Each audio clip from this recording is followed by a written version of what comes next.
पातामा नि पातामा छिद्रे रोग आएको छ। यो अस्ति एकचोटि दबाई हानेको, अब एकचोटि हान्ने बाँकी छ। भर्खर यसो अलिअलि फल्दैछन्। यो पद्धति चाहिँ यो झिँगौरीलाई हटाउने पद्धति होइन यो तपाईँको? यो तपाईँको त्यो फलमा आएर सुई लाउँछन् नि त, किरा पार्ने उसलाई हटाउने चाहिँ त्यो लगाएपछि तपाईँको त्यति औषधि विषादी हाल्नु पर्दैन।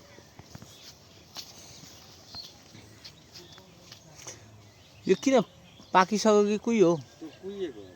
के भएर कुहिरहेछ? पहिल्यै त्यो उसले किराले हानिसकेको, त्योभित्र किरा छ।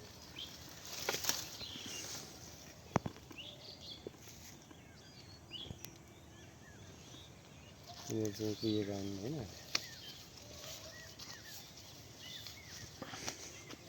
यो चाहिँ भनेको छैन कुहिएको, यो पछिको फल हो, यसलाई भेटाएको छैन, भन्दा पनि भेटाएको छैन। यो ट्र्याप राख्नुभन्दा अगाडिका चाहिँ विषादी प्रयोग त गर्नुभएको छैन नि यहाँ? विषादी अहिले छैन। त्यो अस्ति त्यो यो छिद्राको दबाई हाल्ने पुरै यसरी कुहिँदो रहेछ नि त। त्यहाँदेखि छैन।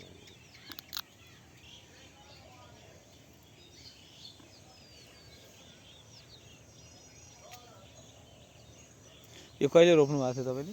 यो मङ्सिरमा रोप्नुको। अब अहिले चाहिँ फल दिन थालो। बेच्ने बेला त भएको छैन। कुन करेला हो यो? पाली होइन, यो नामदारी हो। नामदारी त्यतिखेर भेटिएन। पाली चाहिँ भर्खर पाली। काँक्रा पनि यो काँक्रा यसपालि यसो रोपिहेर्नु पऱ्यो भनेर रोपेको, जानिनँ काँक्रा रोप्न त नै जानिनँ। काँक्रा त खाडलमै रोप्नु भएको थियो नि, खाडल बनाएर अलि 2-3 दिन वेट गरेर गर्नुभएको थियो नि हुन्थ्यो। काँक्रा चाहिँ उमार्न जानिनँ भनेर 3 चोटि रोप्दा बल्ल